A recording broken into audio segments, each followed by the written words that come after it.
আছি।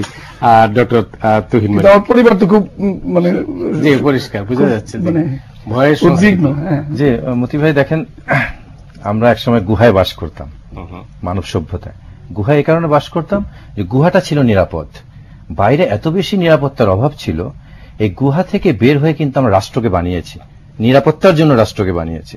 এই রাষ্ট্র যখন নিরাপত্তা দিতে ব্যর্থ হয়, তখন আমরা কি আবার গুহার দিকে প্রত্যাবর্তন করব কিনা, বড় প্রশ্ন। রবীন্দ্রনাথ একটা কথা খুব ভালো বলেছেন। রবীন্দ্রনাথ বলেছেন যে বাঘের ভয়ে কোনো বাঘ শঙ্কিত থাকে না, কিন্তু মানুষের ভয়ে মানুষ শঙ্কিত থাকে। যে মানুষ এরকম পর্যায়ে চলে গেছে, আবু বকর সিদ্দিকে, এবি সিদ্দিকে, রেজওয়ানা হাসানে, তাদের আবার দুশ্মন থাকতে পারে, এটা কিন্তু আমাদের কল্পনায় ছিল না। উনি পরিবেশ নিয়ে আন্দোলন করেন, এখন উনি মুক্তি পেয়েছেন এবি সিদ্দিক, কিন্তু রেজওয়ানা হাসানের স্বামী মুক্তি পেয়েছেন, কিন্তু ব্যবসায়ী আবু বকর সিদ্দিক কি মুক্তি পেয়েছেন?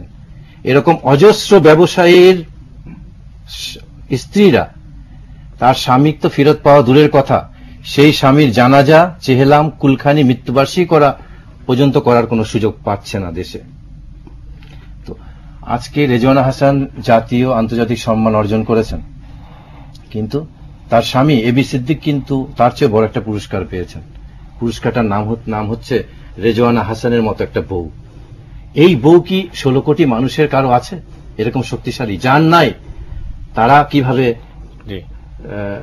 নিখোঁজ হয়ে যাচ্ছে, তাদের কঙ্কাল পর্যন্ত পাওয়া যাচ্ছে না, এবং তাদের সাকসেশন সার্টিফিকেট, তাদের সম্পদ কিভাবে হবে বন্টন, সেটাও নির্ধারণ করা যাচ্ছে না।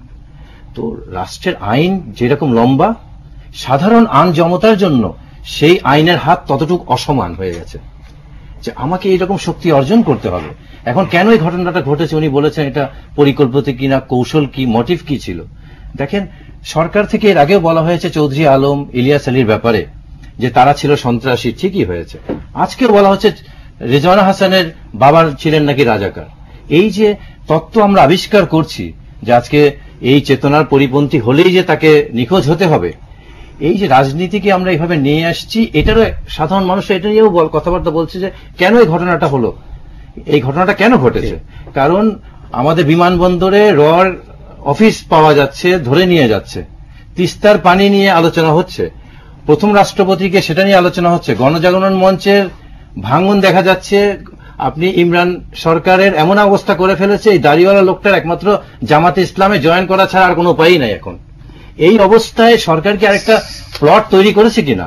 কারণ গত 5 বছরে একটার পর একটা প্লট তারা তৈরি করেছে জনগণের দৃষ্টিকে ভিন্ন দিকে দেওয়ার জন্য। তুহিন মালিক, আপনাকে অনেক ধন্যবাদ। দুজন দর্শক প্রশ্ন লাইনে আছেন, আমি শুনি, তারপরে আপনাদের কাছে ফিরছি। হ্যালো,